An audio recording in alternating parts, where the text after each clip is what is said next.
I started talking to Roman for a long time about the concept. Well, actually before that, we were talking to everybody at Dior, and I quite strongly felt that I wanted to work with Roman Gavras. I'd wanted to work with him for a long time before, and I couldn't really find a thing to do with him. And I got involved with that, and I remember bringing up his name, and everyone was like, I don't know about Roman Gavras, it's maybe a little bit too far out there. As soon as everyone agreed to it, I started to think, wow, everybody wants to do something kind of on the same page, and then we're all thinking of doing something really different, because Roman's style. Do you want to say something to the camera about the show?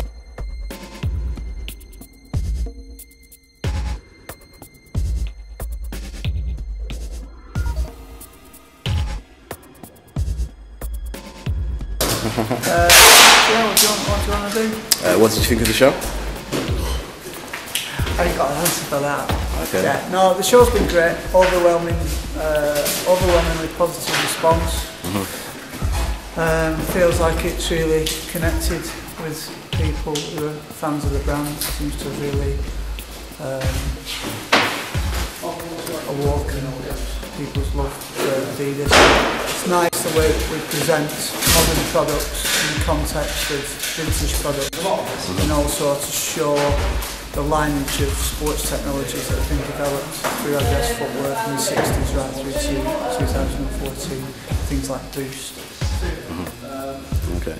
And where's it going to next? Paris. And do you hope it has the same sort of impact there? It's the first time we're taking it outside the UK. It'll be interesting to see because there's a really strong connection between Adidas and France. A lot of the manufacturing was done in France in the 1980s. But France doesn't necessarily have the same subcultures that we have in the UK, so yeah, it'd be interesting to see what the response is. Alright, what's your name? My name's Gary Aston, and I curated the exhibition and I executed. Good. Alright, thanks a lot.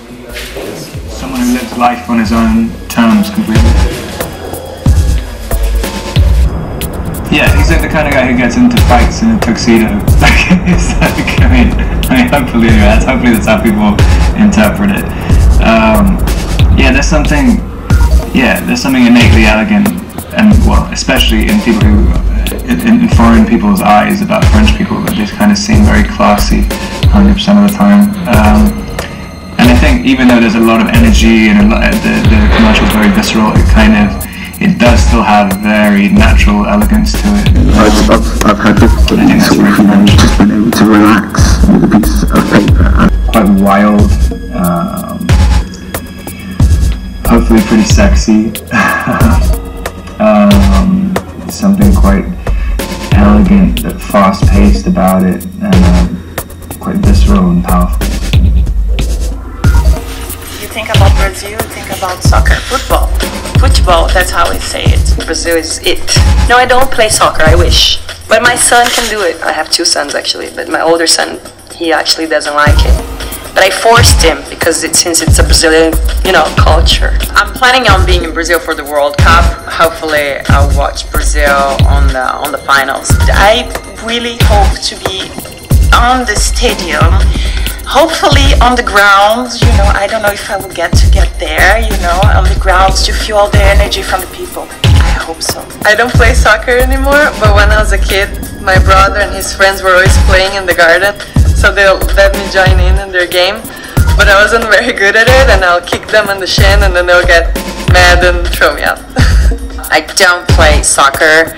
In Brazil, the tradition is boys play soccer and girls play with fashion. E aí, mano, is a good one to know. It's like, what's up, bro, If you see somebody cute in the street, you can say, gato, gato. If you're a gringo and you hear some Brazilians going around, you say, you're a gato. So you know what that means. It's shine from the inside and feel confident. That's what people see when they look at you. I love being around someone that's just oozes with love for themselves, not in an arrogant way or anything, but even if they look like just aggies, they can still look like the sexiest person alive. Interview with Paul from Notes in Manchester, Wednesday, what's the date today? 25th. In the skate shop. So Paul, introduce yourself. I'm Paul Rogers and I'm the manager of Note. Okay. And what kind of thing do you do at Note? We sell skateboards, trainers, clothes. Yeah, that sort of stuff. Yeah. Skateboards, trainers and clothes. Right. And what inspires what you do? I'm not sure. Our hobbies, our interests, our friends, our fashions, music. I don't know, whatever we're into. And is there a big skate scene in the northwest? And in particular, is there a skate scene in the northern quarter? I'd say, I don't know about the northern quarter. I mean, there's skate shops in the northern quarter, but there's a big skate scene in Manchester. Probably one of the biggest in the country. There's big scenes in Liverpool and Leeds and Huddersfield too, but I think Manchester, given with all the students and stuff, there's a particularly big scene here.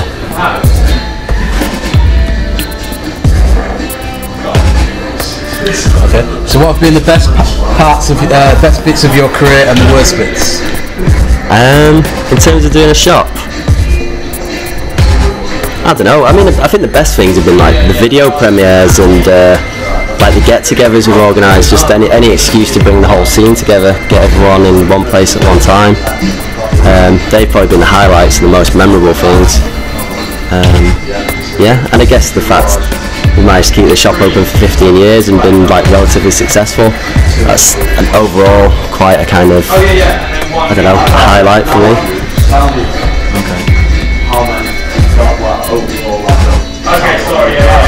And what are your plans for the future? Well, for the minute, I don't know. We've just opened this new shop on Thomas Street. That's for the future. I haven't really thought much past that. Just to carry on doing what we're doing. Yeah, perhaps try and grow the website side of the business. Other than that, we're pretty happy with the presence we've got in Manchester. So yeah, just work on our website a bit. Why the change? Why did you change from the shop where you were to this shop? Both shops are both in the northern quarter. Yeah, we've still got the other shop. We're doing two shops now. We just ran out of room in that shop. We did this shop to concentrate on the clothes and the trainers, and that shop's to concentrate on the skateboards and the skateboard brands, the skateboard kind of t-shirts and shoes and stuff. This shop's a bit more fashion. That one's strictly kind of hardware and proper hardcore skateboard stuff. Then you collect football t-shirts, not skateboarding t-shirts. So I've got Russia 1970. And what's your favourite thing right now? I've got Casilla. Favourite thing in the shop? Spain. Not necessarily in the shop. What's your favourite thing at the moment? In general, I don't know. I personally like going out on a road bike. I've got like a bike that I like riding up into the peaks and stuff like that. And, yeah, and just getting out of the town centre for a bit and chilling. I spend so much time in the town centre. It's nice to get out into the country a bit on my bike and go blow some steam off and stuff. So yeah, that's probably my favourite thing to do right now. What kind of bike have you got? Well, the road bike's like just a Yankee bike. I don't know what much about it, but it's just a nice road bike, got gears on it and stuff, and nice and fast and light. And do you still skate a lot? Me? No, not really. I mean, my background was more BMX, that's how I got into all this. I've always been into cycling and stuff like that. But yeah, these days, I tend to get 1 or 2 days off a week, and on those days I just get on my road bike and get out in the city, so yeah, I haven't really been down any skate parks or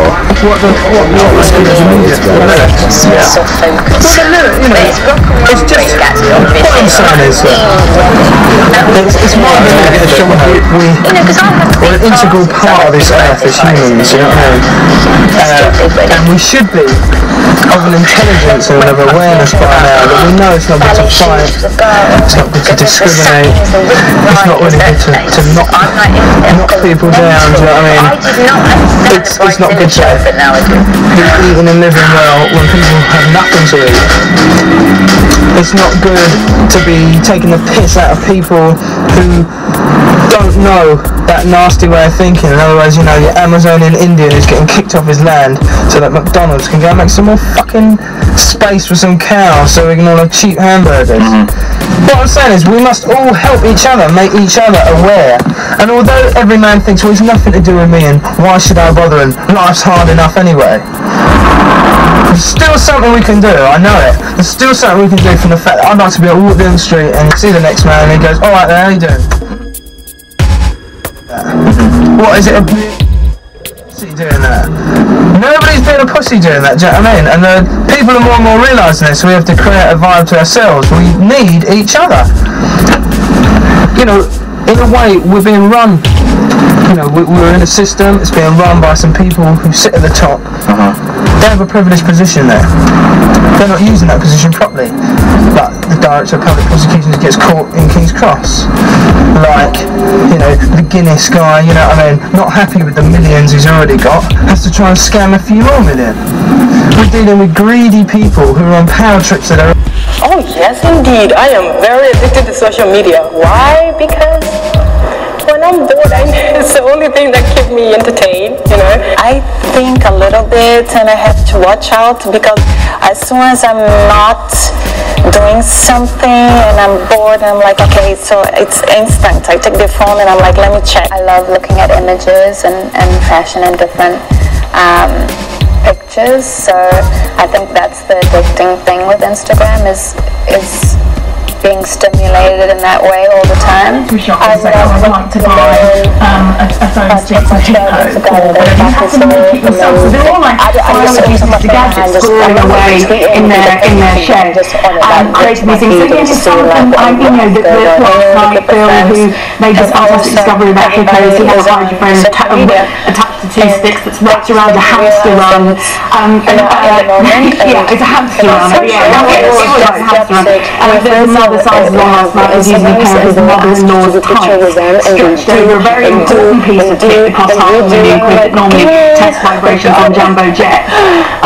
So they're all sort of cobbled together from all different things, and they're both monkeys. You know, I was using a garden ornament because there'd been no leopards in Mombasa for 20 years, so I had to go and get this garden ornament to show them. And then when I was doing the book, I had a broken cut that actually broke halfway through the experiment. I was thinking this isn't going to work, but it still did work. So you're thinking about a lot of exotic animals. There are people at home now thinking, I want to my dog or cat every day and they understand every word, and I can understand that, you know, I can understand the noises that they make too. Is that a version of the same thing? Because some people say they absolutely understand, you know, Twitter, I think over a million too, Instagram, I'm about to be a million now. So we just did about animals speaking to each other, but I do know that dogs, for instance, the reason why they're man's best friends is because we have a really fantastic ability to read each other's emotions and communication. So whether you really understand what it's saying all the time with those loving, adoring eyes and, you know, the yelps or whatever, but there is definitely an ease of communication there. Which do you think is the most effective communicator? Was it the dolphin? There was some surprises. I mean, the chimpanzees were extraordinary. We were in last night's show, but some of the things that surprised me most were some of the smaller animals that you wouldn't expect to have a sophisticated language.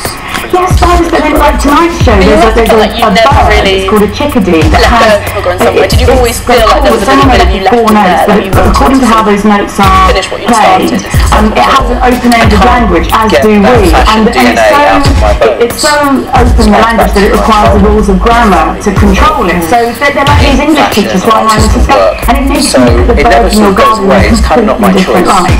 We're done for time, but can you do a bird noise for us? Industries, or they follow things that their family have done before them, and you really can't help yourself. You just keep coming back. It's interesting you talk about your family, because we've talked a bit about the present, but I want to go back and talk about sort of your earliest memories of fashion. And you mentioned that idea of clothes as communication. And were you quite aware of that as a young boy growing up, looking at people and sort of reading things about them based on how they presented themselves? Yeah, I mean, my earliest memory was walking down the King's Road with my parents, and it was mid to late 70s punk. I was very young, and I was holding my mother's hand and my father's hand, and I had grey flannel trousers on, very much as I was wearing today, Italian chocolate suede loafers, a little cashmere v-neck, and I'd see these punks on the King's Road in this square where they'd all sit with brightly coloured tartan and hair, and I felt, it was fear. I felt fear, but the fear came from observing how they were dressed. So at a very early age I understood communication through clothing, or the power of that communication through clothing. And I think that's what a lot of designers maybe subconsciously try to understand, or maybe they don't understand, or maybe they do. I don't know. But that's how I felt it really clearly at a young age. And I thought you can communicate some kind of feeling, some people want to call it energy, through how you're dressed. And that obviously makes sense through uniform and how people portray themselves. And maybe that's what led me to Savile Row, ultimately, because of the power or the energy connection. Maybe, I don't know. I'm still thinking about it. What was the point though where the idea of a career in fashion entered your consciousness? Was it when you were still at school, were you a boy? It still hasn't. I don't know if I've ever done fashion, per se. I don't know what I think I do, actually, because it's creation and it's ideas, and sometimes it manifests itself in the clothing. Well, the clothing part, as a designer these days and for the last 15 years, has been such a small part of it, because you're building the layers of the brand. Well, that's how I see design. I see everything. So it's the photography, it's the stationery, it's the graphics, it's the context, it's colour, it's not just the advertised clothing. So what it's a I large part of it, but new online community. it's not your social media. That's why I never became a tailor. So I'm a designer. No, it's just I want these discipline, I love discipline, creative people through but I didn't focus on that because Instagram, what I've observed over the years is that you could be one of two people in these creative sectors. You could be the technical person, or you could be the idea person. And it's very, very different. Do you think that the Row hasn't quite adapted to that? Do you think that's the problem? It's too focused on the precision and the detailing and not enough on... I don't know. It's like show and tell. This is awesome. Yeah, like this came out in another magazine. It's like just portraits of sexist, misogynistic. That I found on Tumblr. You found them all on Tumblr? Yeah, some of them friends, family. It was archaic, not everywhere.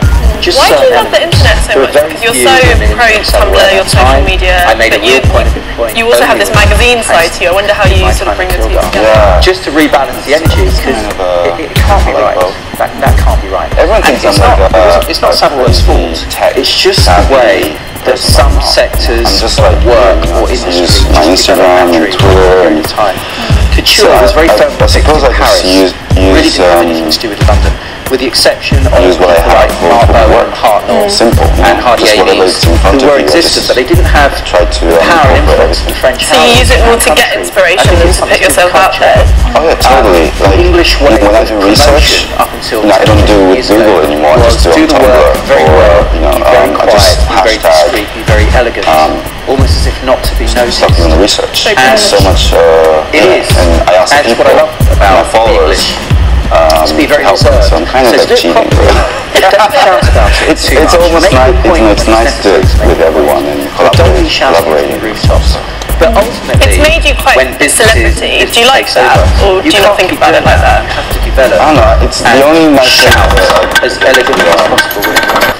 So is that what Squire was about? Let's talk about Squire, because you've mentioned it in passing, but I want to pick up. Was it about shouting, saying this is what I'm about, this is my ideas? Well, I went to St Martin's for an interview to try and get into the fashion course, and I didn't get in. And then I went to try and get in on the fine art course, and I didn't get in. So I thought, oh, okay, I'm just going to start my own thing. And what I wanted to do with Squire, which I started in 1990, was to unconsciously, because it wasn't conscious at the beginning, is to challenge the boundaries between fashion, art, design, because they were very, very separate. Yeah. Because I thought it was all the same thing. I mean, I wanted to sculpt, and making clothing or looking at people or directing people to make clothing is exactly the same thing. It's a 3D object. That's all it is. You can walk all the way around. You can examine texture, context. It's no different from anything else. So I started Squire because there weren't any clothes, this is the second reason why I started clothes, that I wanted to wear. In 1991, everything was wide and everything was Italian. There were none of these brands. I mean, everything was Armani. It was a really strange time.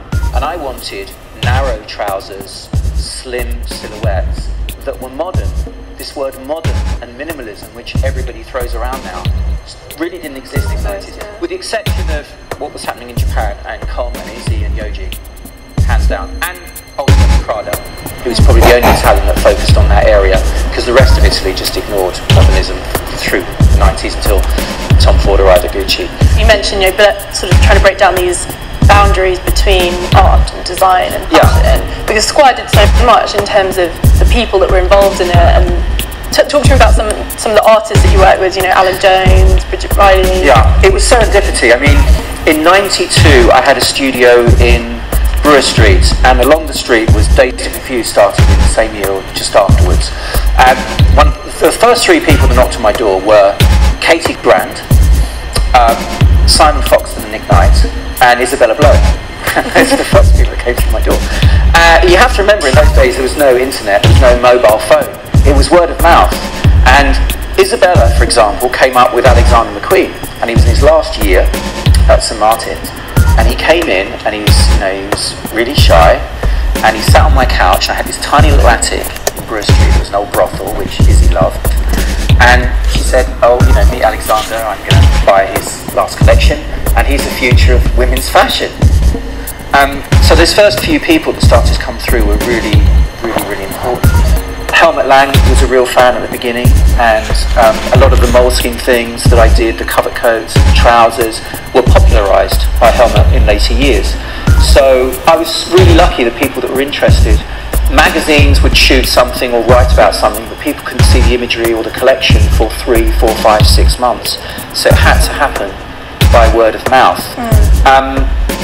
It's obviously the natural progression was to get a space, which I got in Clifford Street, and it was an old art gallery, and originally an old brothel as well. Funnily enough, there was a theme popping into the work, and it was next door to something called the Bucks Club on Clifford Street.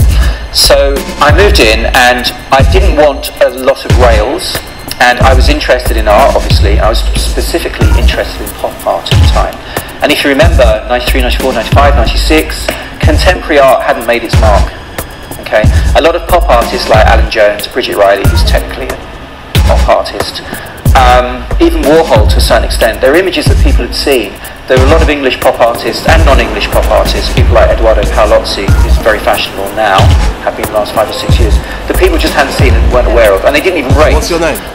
So I wanted to have a space that was part art gallery and part design gallery. So the clothing would sit in the centre, and the art, and to a certain extent furniture, would be on the outside. And this was before places like Dover Street Market and Colette, I think. Okay, have you been to have a look at the Adidas shop? Yeah, I went yesterday. What do you think of it? I think it was pretty good. There's lots of shoes to look at. Yeah. What's your favourite shoe? I didn't stay for that long. What's your favourite shoe for skating? America's. Yeah? America's are the best. What are they like, Vans? These are America's, kind of like, they're just good skate shoes, pretty much well made. Okay, and how long have you been skating? About 8 to 9 years now. 8 or 9 years, yeah? You're going to go pro? I'd like to think so. Yeah? Nice one. What's your favourite skate company? What's so good about them? I don't know, just like the stuff that they all do really mad stuff on the board. It's pretty cool. Skate big ramps.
I've just been to see the exhibition. Yeah. What do you think of it? Love it. Hey? I love it. Which ones are your favourite trainers? Oh, too many. I want them all. Yeah? Give me them all, You're going to get them all? Yes. If you give me the money. Alright, nice one. See ya.